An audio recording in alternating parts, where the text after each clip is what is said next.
Hi everyone, welcome. There's some cicadas in the background, some crickets in the background. It's a really sunny Australia day.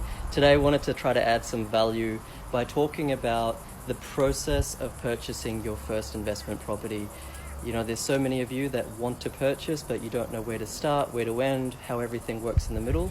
So hopefully this video tries to demystify that process for you. So the first thing to develop, or first thing to do, even before going on realestate.com or domain, is to develop your strategy. Your strategy will answer things like what's the right cash flow for you, what's the right yields that you're trying to achieve, what kind of capital growth profile your ideal property should have, what your serviceability is, and so what price point you should be or you can purchase at. It should also answer things like what's your end goal in 5, 10, 15 years from now. What are you trying to achieve? Is it a certain amount of passive cash flow, or is it a certain amount of net assets that you want to diversify into different investment classes? So there's that's the most important thing, and it's not something that can be done on a 30-minute call or a 45-minute call. There's a lot to it. Okay, but once you have that strategy crystal clear, and this is why it's so powerful, suburb selection becomes very easy. Once you know your strategy, then you can literally shortlist your suburbs that fit your strategy into 4 or 5 key suburbs all over Australia, or all over one state, or all over one city, right? So there's so many people that struggle with suburb selection. Once you have your strategy right, suburb selection becomes easy. Then the next thing, once you've selected your suburb, is which property type to purchase within that suburb. You know, which demographic are you trying to aim at? So that's, once again, something that a lot of people spend a lot of time on. But once again, if your strategy is crystal clear, the property type, townhouse, flat, unit, apartment, house, size of land, high set, low set, new, old, etc., that becomes easier. Okay, once you've selected your property, then it comes to giving an offer, providing an offer and getting a contract going. So in the middle of that, you need to understand negotiation, whether it's an auction, whether it's private treaty or whatever it may be. Negotiation with the agent is an art and a science, and so that's the next step. Within the contract, you will have stipulated various clauses, like a building and pest inspection, like a finance clause. So within that, there's processes around getting a building and pest inspector to go check out the property, make sure it's okay. Sometimes you need to get an electrical engineer to be, just 100% sure that this property is not going to have issues in the short or medium term. And then you need to get your finance sorted out. So talk to a broker. Try not to go to a bank directly, because that's what a broker's there for. Get a really good investment savvy mortgage broker and get the right product from a lender for you. That doesn't mean necessarily the lowest yields, but it's a combination of yield, of interest only or P&I, how long that interest only or P&I term will go for, and offset, redraw, etc. There's various things to consider there, but that's what you want to get done.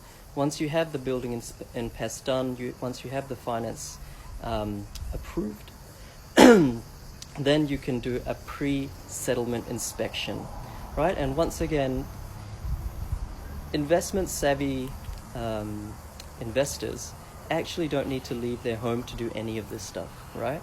They don't need to, go to talk to the agent multiple times, or etc.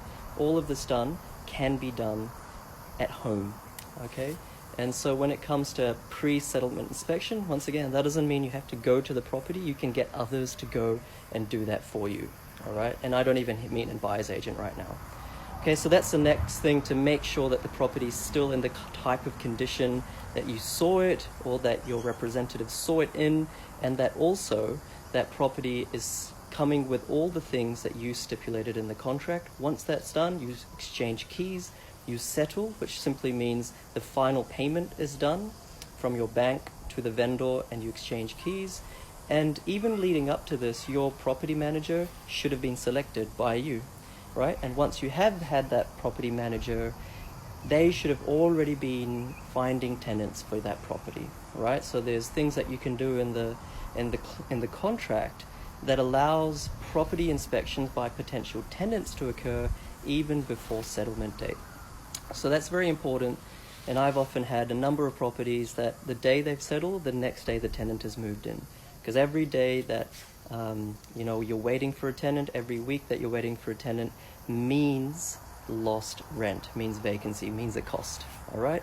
And so then when you have the tenant in place, and there's various ways to find a good property manager, various criteria to select when choosing a tenant, then you need to build out or you need to maintain your cash flow template. You need to make sure that you know everything that's coming in and everything that's going out.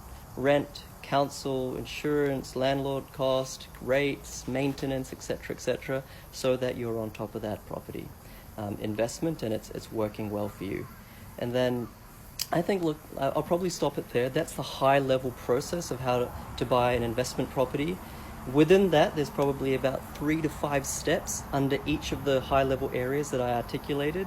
I probably missed some, actually. I didn't talk about the legal side of things. So before you sign the contract, you need to get a conveyancer on board and make sure that contract is doing what you want it to do, not what the vendor wants it to do.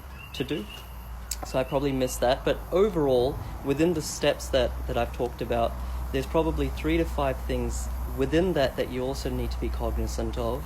And that's how really good property investors purchase property, right? That's how really good property investors don't take, 50 Saturdays to look at a property. That's how really good investors make sure they have a strategy so the rest of the process becomes easier. Okay, so hopefully that added some value.